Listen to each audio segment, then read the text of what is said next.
नमस्कार दोस्तों, स्वागत है आपका आज के करंट अफेयर्स के एमसीक्यू डिस्कशन में। तो चलिए स्टार्ट करते हैं आज का डिस्कशन। सबसे पहले हम बात करेंगे नोबेल प्राइज, और वो भी केमिस्ट्री में। तो केमिस्ट्री के नोबेल प्राइज के बारे में बात करेंगे। और ये नोबेल प्राइज जो है 2024 का दो व्यक्ति को दिया गया है। पहले हैं डेविड बेकर, जिनको कंप्यूटेशनल प्रोटीन डिजाइन के लिए दिया गया है। और दूसरे हैं डेमिस हसाबिस और जॉन एम जम्पर, जिनको ये दोनों मिलके डेमिस हसाबिस और जॉन एम जम्पर दोनों ने मिलके प्रोटीन स्ट्रक्चर प्रेडिक्शन के बारे में खोज की है। तो दोनों के बारे में जानते हैं। Protein prediction of protein structure क्या है। तो डेमिस हसाबिस और जॉन जैम्पर ने आर्टिफिशियल इंटेलिजेंस की मदद से 50 ईयर पुराने प्रॉब्लम को सॉल्व किया है। प्रॉब्लम क्या है? Predicting protein complex structure. तो प्रोटीन के कॉम्प्लेक्स स्ट्रक्चर को प्रिडिक्ट कैसे किया जाएगा, इसके लिए इन्होंने एक आर्टिफिशियल इंटेलिजेंस की मदद से एक मशीन बनाई है, जिसका नाम है अल्फा फोल्ड 2। ठीक है, याद रखिएगा, अल्फा फोल्ड 2। और इसके द्वारा इन्होंने एक एआई मॉडल क्रिएट किया है जिसको अल्फा फोर्ड 2 कहा गया है। और इसके द्वारा which they have been able to predict the structure of virtually 200 million proteins from their amino and acid sequence. तो इन्होंने जो मशीन एआई आर्टिफिशियल इंटेलिजेंस का जो मशीन अल्फा फोल्ड 2 विकसित किया है, उसके द्वारा जो है अमीनो एसिड सीक्वेंस के सहायता से जो भी प्रोटीन है उसके प्रोटीन स्ट्रक्चर को प्रिडिक्ट किया जा सकता है। और दूसरा जो डेविड बेकर को मिला है कंप्यूटेशनल प्रोटीन डिजाइन के लिए, तो डेविड बेकर के द्वारा आपको एक नया डिजाइन क्रिएट किया गया है, create entirely a new protein with entirely novel shape and function. माने उन्होंने एक नया प्रोटीन क्रिएट किया है। इसके लिए उन्होंने क्या किया है, एक प्रोग्राम बनाया था जिसका नाम है रोसेटा। इस रोसेटा प्रोग्राम के द्वारा ये आपको suggestion for amino acid sequence to produce desire protein structure. और उसके बाद इन्होंने एक नया, तो ये जो रोसेटा इन्होंने जो सॉफ्टवेयर बनाया है, उस सॉफ्टवेयर के द्वारा एक अमीनो एसिड के सीक्वेंस की सहायता से प्रोडक्ट का डिजायर प्रोटीन जो है, उस डिजायर प्रोटीन के स्ट्रक्चर के बारे में बताया जाता है और फिर वो स्ट्रक्चर बनाया जाता है। इसका जो उपयोग क्या होगा, ये आपको फार्मास्यूटिकल्स वैक्सीन बनाने में इसका उपयोग होगा, नैनो मटेरियल्स बनाने में इसका उपयोग होगा, टीनी सेंसर्स और ब्रेकिंग डाउन प्लास्टिक्स के लिए इसका उपयोग हो सकता है। इसके बाद अगले खबर की बात करते हैं। प्रोटीन क्या है, इसमें प्रोटीन के बारे में बात की गई है। तो प्रोटीन क्या है? प्रोटीन जो है वो आपको एक स्ट्रक्चर होता है, लार्ज कॉम्प्लेक्स मॉलिक्यूल होता है, जो कि आपके ह्यूमन लाइफ के केमिकल रिएक्शंस को एक साथ कंट्रोल करता है।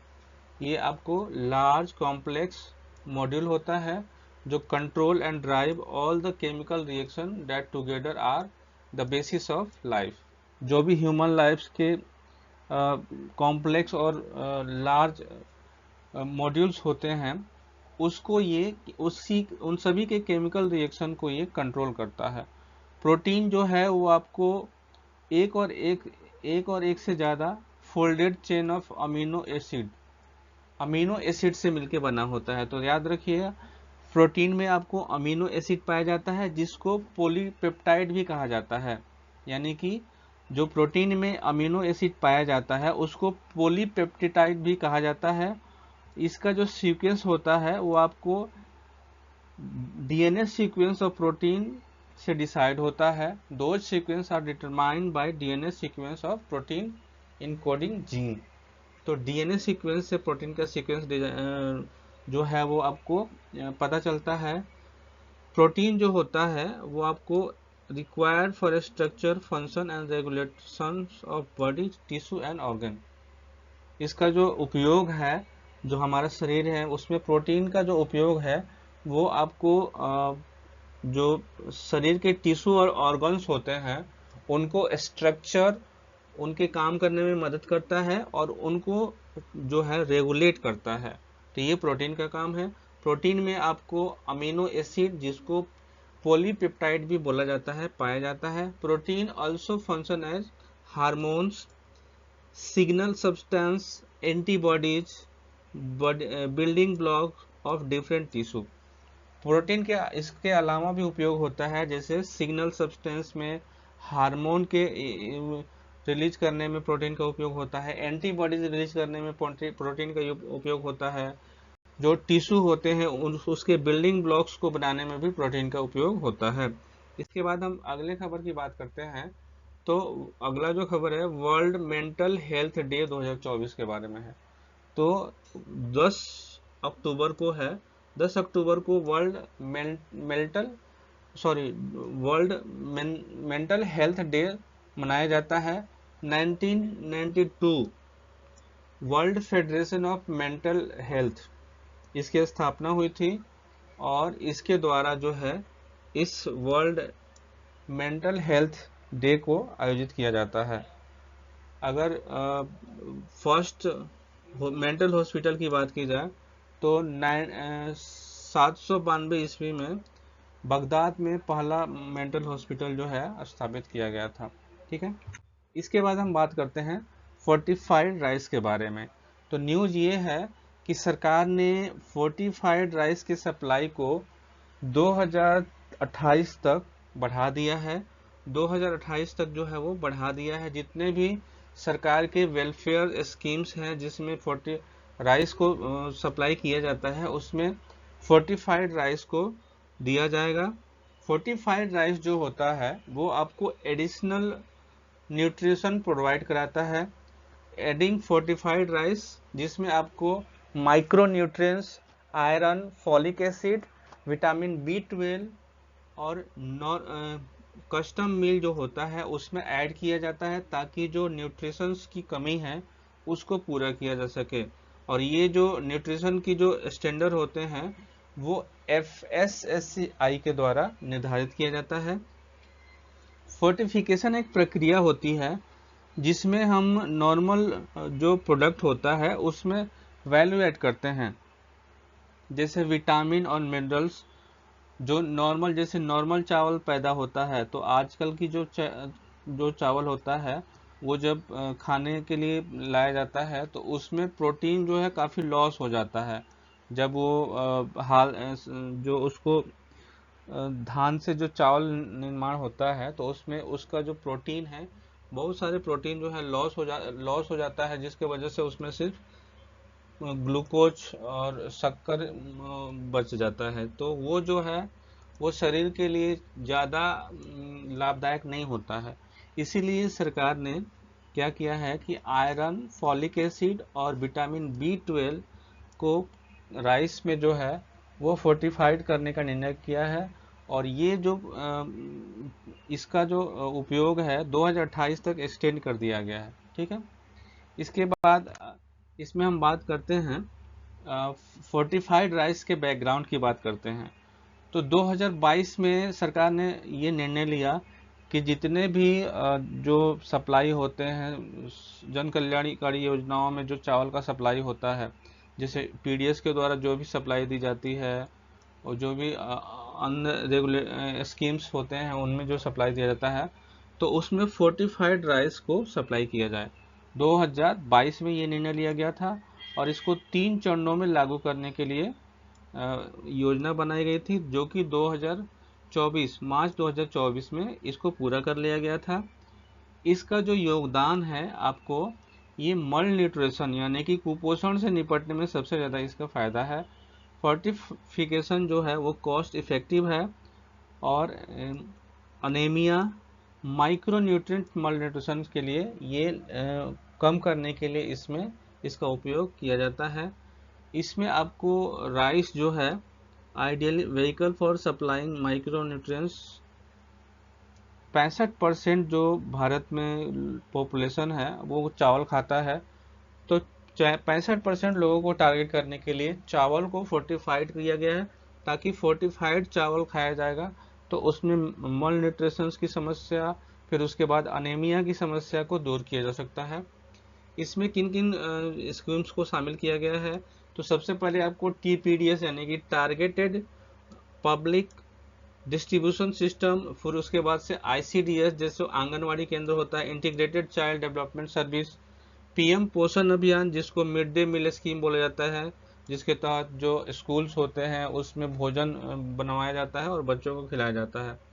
इसके अलावा अदर सारे स्कीम जैसे प्रधानमंत्री गरीब कल्याण अन्न योजना, इसके द्वारा जो भी अनाज दिया जा रहा है उसमें भी फोर्टिफाइड चावल को सप्लाई किया जाएगा। इसका जो फंड है वो फुल्ली सेंट्रल स्कीम है और टोटल जो पैसा है वो केंद्र सरकार को द्वारा दिया जाता है। फूड सब्सिडी कंपोनेंट जो है आपको प्रधानमंत्री गरीब कल्याण योजना जो है इसमें भी किया जाएगा। प्रधानमंत्री गरीब Kalyan Yojana free food grain जो दिया जाता है वो आपको 5 साल के लिए बढ़ा दिया गया है। इसके तहत 81.35 करोड़ बेनिफिशियरी को नेशनल फूड सिक्योरिटी एक्ट 2013 के तहत जो है अब फ्री में 5 किलो अनाज दिया जा रहा है, जिसको एक्सटेंड किया गया है 5 वर्षों के लिए। इसके बाद हम बात करते हैं अनीमिया के बारे में।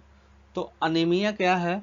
अनीमिया एक प्रकार का कंडीशन है जो कि आपको शरीर में जब रेड ब्लड सेल या हीमोग्लोबिन कम हो जाता है तो उसका जो लोअर, जब सबसे ज़्यादा हीमोग्लोबिन कम हो जाता है तो उसको अनीमिया की स्थिति कहा जाता है।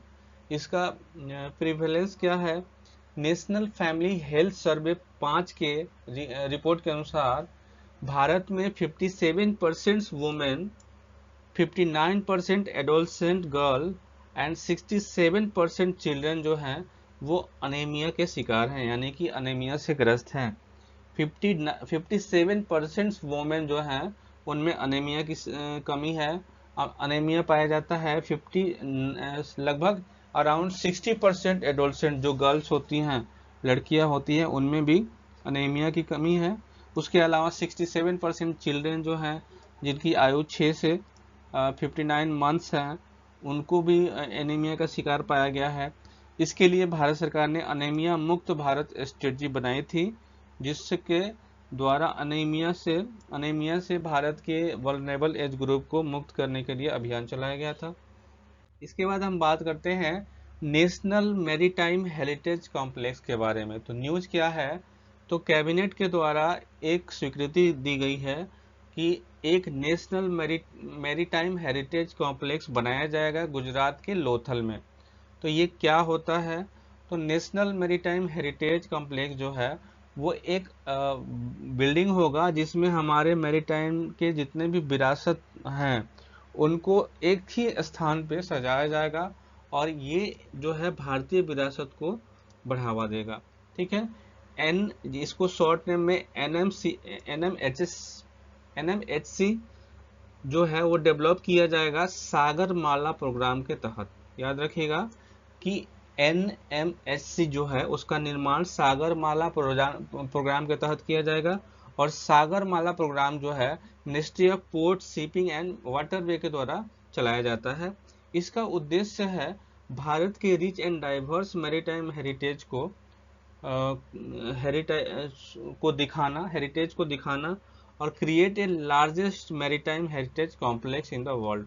तो दो उद्देश्य है। पहले तो हम एक अच्छा सा बिल्डिंग बनाएंगे, उस बिल्डिंग में हम हमारी जितने भी इंडिया की रिच डाइवर्स मैरीटाइम हेरिटेज है उन डाइवर्स हेरिटेज को एक ही स्थान पे रखेंगे ताकि हमारा जो रिच कल्चर है उसके बारे में हम दुनिया को दिखा सकें। तो ये इसका सिग्निफिकेंस क्या है? लोथल का सिग्निफिकेंस क्या है? तो लोथल जो है वो आपको याद रखिएगा कि भोगवा और सागरमती नदी के किनारे हैं जो कि खंबात की खाड़ी के पास पड़ा है। ये एक प्रोमिनेंट सिटी है सिंधु घाटी सभ्यता में जो है इसको स्थान दिया जाता है। Older men made dry dock यहाँ पे पाया गया था 2400 BC में। डिस्कवरी ऑफ ड्राई डॉक जो लोथल में पाया गया था वो इंसाइट्स देता है knowledge of tides, winds and other न्यूटिकल factors that existed during the period. तो इसमें जो ड्राई डॉक पाया गया है उससे ये पता चलता है कि जो उस समय की जो वहाँ की जो जनसंख्या थी उनको टाइड्स के बारे में पता था, वाइंड्स के बारे में पता था। तो इसके रिच कल्चर्स को हम दिखाने के लिए नेशनल मैरीटाइम हेरिटेज कॉम्प्लेक्स का निर्माण करने जा रहे हैं, जिसको कैबिनेट की स्वीकृति मिल गई है। इसके बाद हम बात करते हैं लूनार पोलर एक्सप्लोरेशन मिशन के बारे में, यानी कि लूपेक्स के बारे में। तो हाल ही में इंडिया नेशनल स्पेस पैनल के द्वारा क्लियर्स दिया गया है भारत के 5वें लूनार मिशन, जिसको लूनार एक्सप्लोरेशन मिशन कहा गया है, लूपेक्स। और ये जो मिशन है वो आपको precursor of the country lunar sample return mission, जो कि आपको भेजेगा first Indian to the moon by 2040 तक भारत जो है मून पे एक पहला व्यक्ति भेजेगा। और इसके लिए लूपेक्स मिशन को स्वीकृति दी गई है नेशनल स्पेस पैनल के द्वारा। इसका जो उद्देश्य होगा, आपको इन्वेस्टिगेट करेगा क्वांटिटी और क्वालिटी ऑफ वाटर, पानी की उपलब्धता और कितनी मात्रा में है, उसका क्वालिटी क्या है, इसके बारे में ये जानेगा जो मून पे। और उसके अलावा ये आपको एक्सप्लोर करेगा dark side of the moon, जो मून के, चंद्रमा के डार्क साइड का जो हिस्सा है उसको ये देखेगा कि वहाँ कितनी लाइट्स आती हैं, कब कब आती हैं। डार्क साइड्स जो है वो आपको, इसका मतलब होता है far side of the moon as it never visible from earth. जो डार्क साइड मतलब जो पृथ्वी का प्रकाश उस पर नहीं पड़ता है, तो इसके वजह से उसको डार्क साइड यानी कि फार मतलब सबसे ज़्यादा दूर साइड उसको बोला जाता है, जिसको ड्यू टू टाइडल लॉगिंग के थ्रू वो नहीं दिखाई देता है। ठीक है। इसके अलावा ये जो प्रोजेक्ट है वो इंटरनेशनल कोलैबोरेशन के थ्रू चलाया जाएगा। इसमें आपको इसरो की भी भूमिका है, जाक्सा की भी भूमिका है। इसरो जो है वो आपको लूनार रोवर प्रोवाइड कराएगा, charge of the lunar rover Japan के द्वारा, जाक्सा के द्वारा लैंडर को तैयार किया जाएगा। जो लैंडर का विकास किया जाएगा उसमें जाक्सा का सहयोग होगा, यानी कि जापानी एरोस्पेस एजेंसी के द्वारा। उसके बाद ऑब्जर्वेशन इंस्ट्रूमेंट जो विकसित किया जाएगा उसमें नासा का सहयोग होगा, और ईएसए यूरोपीय स्पेस एजेंसी के द्वारा भी आपको रोवर में मदद की जाएगी। तो ये एक इंटरनेशनल कोलैबोरेशन है जिसमें भारत सरकार ने नासा, ईएसए और इसरो, जाक्सा के द्वारा इसमें सहयोग किया जाएगा। 2040 तक इस मिशन को भेजने का लक्ष्य रखा गया है, जो कि मैन मेड मिशन होगा, यानी कि आदमी को भेजा जाएगा। इसके बाद हम बात करते हैं लिविंग प्लानेट रिपोर्ट के बारे में। लिविंग प्लानेट रिपोर्ट जो है वो वर्ल्ड वाइल्ड लाइफ फंड के द्वारा जारी किया जाता है, और ये प्रत्येक 2 साल में बाई एनुअल जारी किया जाता है। प्रत्येक 2 साल में एक बार जारी किया जाता है। तो वर्ल्ड वाइल्ड लाइफ फंड के द्वारा लिविंग प्लानेट रिपोर्ट जारी किया गया है। इसकी जो की फाइंडिंग्स है, इसमें कहा गया है कि जो बायोडाइवर्सिटी लॉस है वो काफ़ी बढ़ गया है। वाइल्ड लाइफ पॉपुलेशन जो है वो 73% डिक्लाइन हो गया है पिछले 50 सालों में, यानी कि 1970 से 2020 के बीच में वाइल्ड लाइफ पॉपुलेशन जो है वो 73% रिड्यूस हुआ है। फ्रेश वाटर पॉपुलेशन जो है वो भी सफ़र कर रहा है heaviest decline. Terrestrial marine population के द्वारा ये डिक्लाइन कर रहे हैं, मतलब इनमें भी कमी आई है। जो सबसे प्रमुख रीजन है डिक्लाइन का, उसमें हैबिटेट लॉस, उनका जो आवास है उसको हटाया जा रहा है, उसमें क्षति हो रही है, जिसकी वजह से वो अपना अस्तित्व खो रहे हैं। डिग्रेडेशन यानी कि जो वनों को काटा जा रहा है। क्लाइमेट चेंज, कभी वर्षा हो जाती है, कभी अचानक सूखा पड़ जाता है। इन्वेसिव स्पेसीज, अन्य प्रकार के जो स्पेसीज जो अपना स्थानिक पारिस्थितिक तंत्र बदल रहे हैं, इससे काफ़ी ज़्यादा प्रभाव हुआ है। भारत के बारे में अगर बात की जाए तो भारत के द्वारा इंडियाज कंजप्शन पैटर्न को जो है world wide would need to less than 1 earth by 2050। Bharat के कंजप्शन पैटर्न को 2050 तक दुनिया को अपनाना है चाहिए। Andhra Pradesh community manage natural farming वो गुड एग्जाम्पल है positive socio economic impact of natural positive food production. तो आंध्र प्रदेश में एक योजना चलाई जा रही है, Andhra Pradesh community manage natural farming.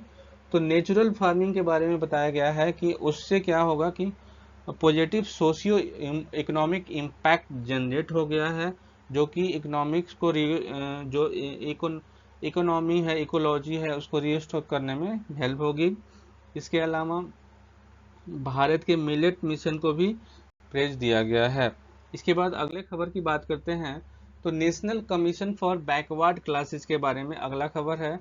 इसमें कहा गया है कि एनसीबीसी के द्वारा केंद्र सरकार को एडवाइस सुझाव दिया गया है कि महाराष्ट्र के कुछ ओबीसी ओबीसी श्रेणी में कुछ वर्ग को, महाराष्ट्र सरकार के कुछ जाति वर्ग को ओबीसी की श्रेणी में शामिल करने के लिए सिफारिश किया गया है। तो एनसीबीसी के बारे में अगर बात की जाए तो सबसे पहले हम ये देखते हैं कि सिफारिश किसके द्वारा आया है। तो आर्टिकल 342 यानी कि 342 ए में ये संविधान में ये प्रावधान है कि राष्ट्रपति के पास शक्ति है कि to specify socially and educationally backward class for state and UT. तो राष्ट्रपति के पास आर्टिकल 342 ए के तहत ये शक्ति है कि राष्ट्रपति किसी राज्य और किसी केंद्र शासित प्रदेश के किसी वर्ग को SC ST किसी वर्ग को किसी खास जाति की श्रेणी में शामिल कर सकता है। और इसी के तहत national commission for backward class के द्वारा ये रिकमेंडेशन भेजा गया है केंद्र सरकार को, यानी कि राष्ट्रपति को। एनसीबीसी की बात की जाए तो ये एक संवैधानिक संस्था है और जिसकी स्थापना आर्टिकल 338 बी के तहत की गई है, आर्टिकल 338 बी के तहत की गई है। और ये आपको संविधान के 102वें संविधान संशोधन अधिनियम 2018 के तहत इसको संविधान में शामिल किया गया है।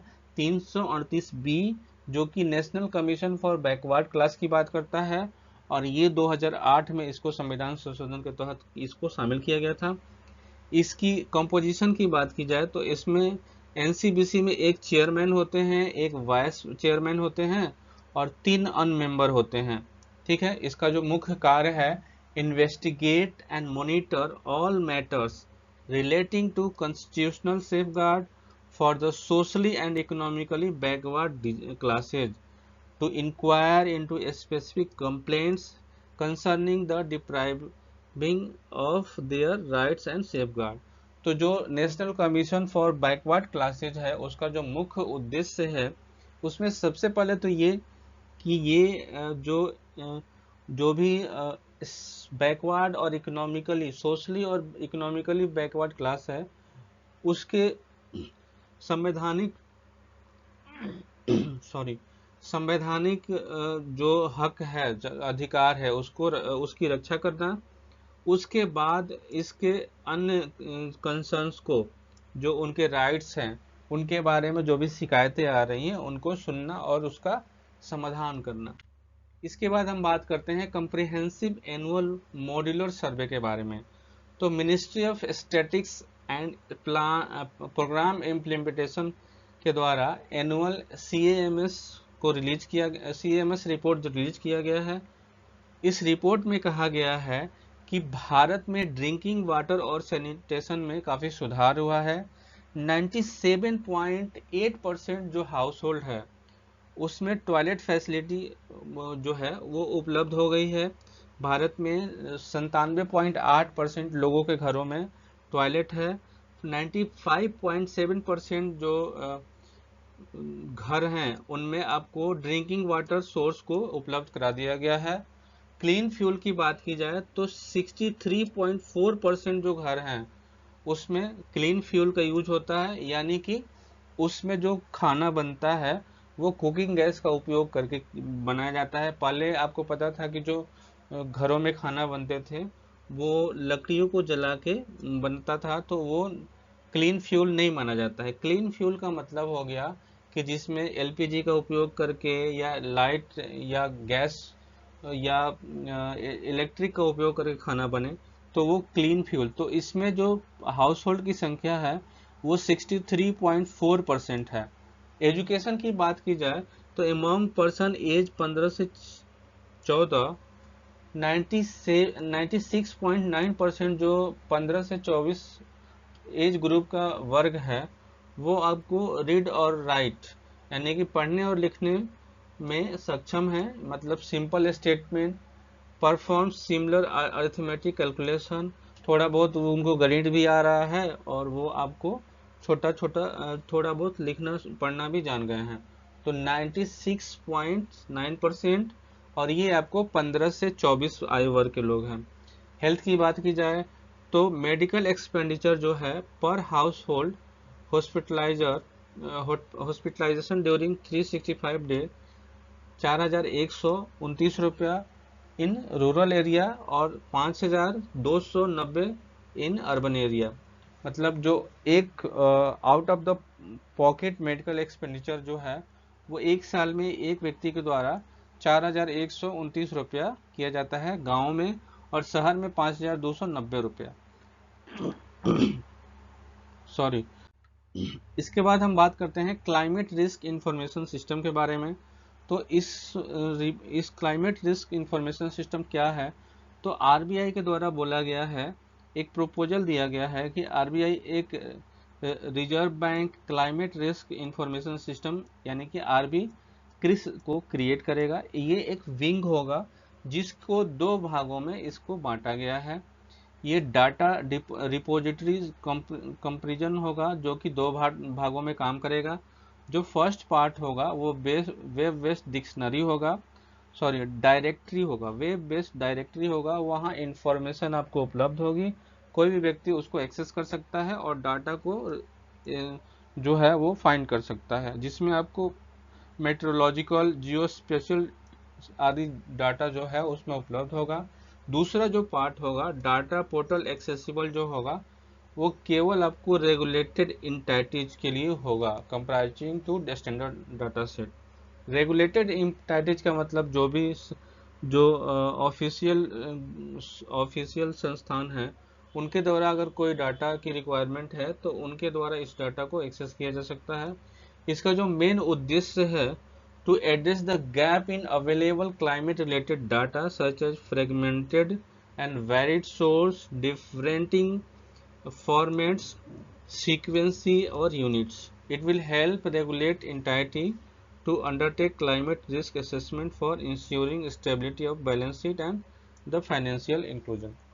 तो आप सभी को पता है इसका जो मुख्य उद्देश्य है वो क्या है कि अभी जो पर्यावरण में चेंज हो रहा है ग्लोबल वार्मिंग की वजह से, सडनली कहीं सूखा पड़ जा रहा है, कहीं बारिश हो जा रही है जिसकी वजह से फसल जो है बर्बाद हो जा रहा है, तो इकोनॉमिक एक्टिविटी पूरी तरह से बंद हो जा रही है।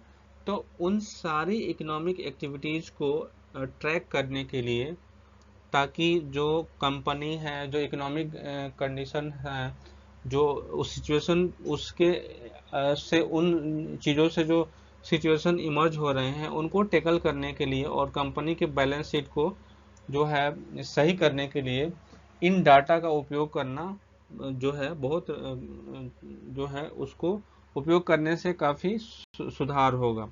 ठीक है, तो ये था क्लाइमेट रिस्क इंफॉर्मेशन सिस्टम के बारे में।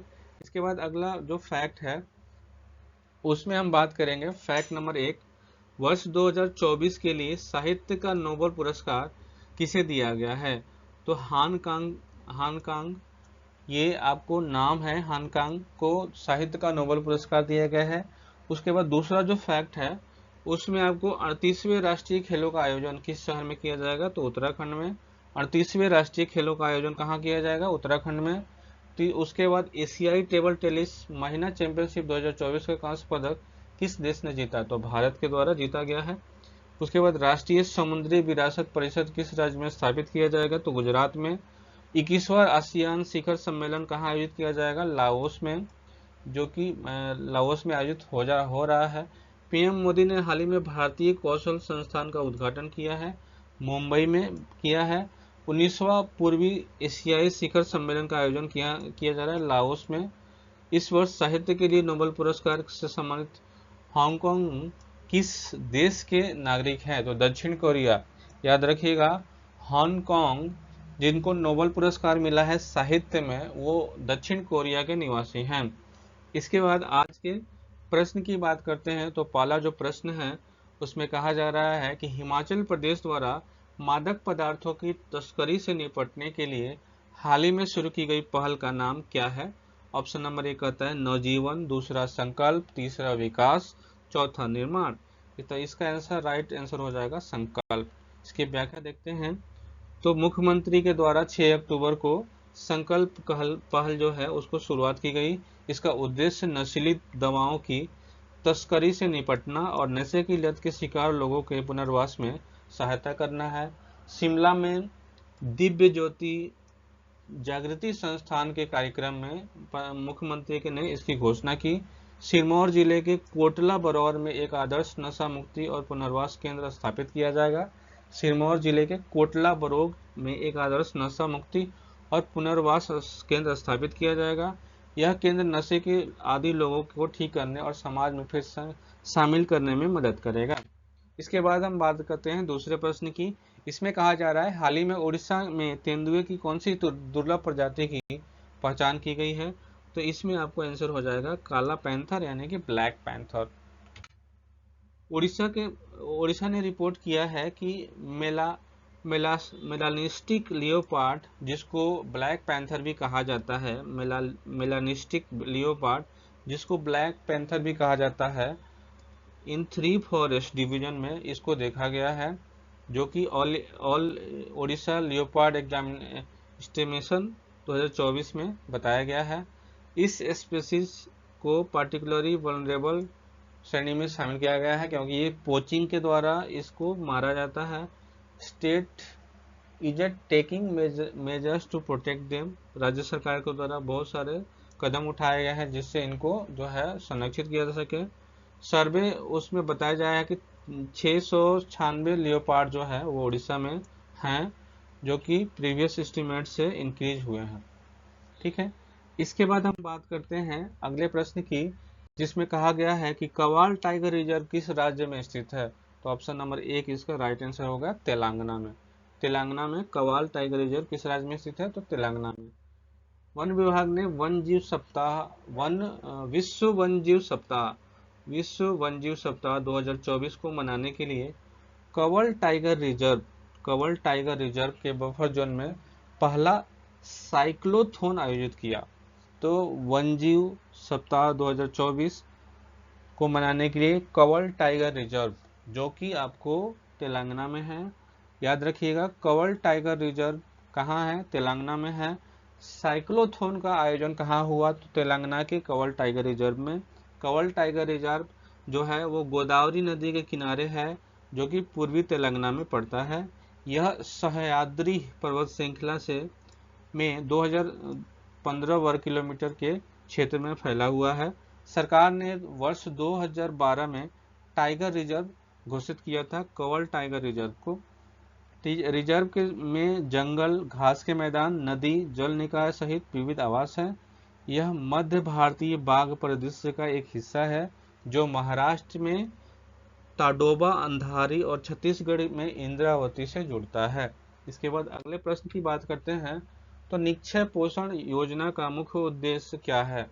ऑप्शन नंबर 1 कहता है एनीमिया रोगियों के लिए निःशुल्क चिकित्सा उपचार प्रदान करना। ऑप्शन नंबर 2 कहता है वंचित समूह को स्वास्थ्य देखभाल सेवाएं सुनिश्चित करना। और तीसरा कहता है टीबी रोगियों को पोषण सहायता के लिए प्रोत्साहित करना। तो इसका आंसर हो जाएगा सी। केंद्रीय स्वास्थ्य मंत्रालय ने निक्षय पोषण योजना के तहत टीबी रोगियों के मासिक पोषण सहायता को 500 रुपये से बढ़ा के 2 गुना कर दिया है, यानी कि 1000 रुपया इनको अब सहायता दी जाएगी। निक्षय पोषण योजना राष्ट्रीय स्वास्थ्य मिशन के तहत अप्रैल 2018 में लॉन्च की गई थी। यह राष्ट्रीय क्षय रोग उन्मूलन कार्यक्रम के तहत प्रत्यक्ष लाभ हस्तांतरण योजना है। इस योजना का उद्देश्य टीबी रोगियों को पोषण सहायता प्रदान करना, सभी अनुसूचित टीबी रोगी इस योजना के लाभार्थी हैं। इसके बाद अगले प्रश्न की बात करते हैं, कैस सईद को किस देश के राष्ट्रपति के रूप में फिर से चुना गया है? तो ये आपको याद रखिएगा, कैस सईद तो ट्यूनेशिया के राष्ट्रपति के रूप में दोबारा चुना गया है। ट्यूनेशिया प्रेसिडेंट कैस सईद को री इलेक्टेड किया गया है सेकेंड बार 5 सालों के लिए। वो अभी आपको इनको 90.7% वोट जो है मिला हुआ है। तो ये थी आज की डिस्कशन। मिलते हैं अगले डिस्कशन में, तब तक के लिए धन्यवाद।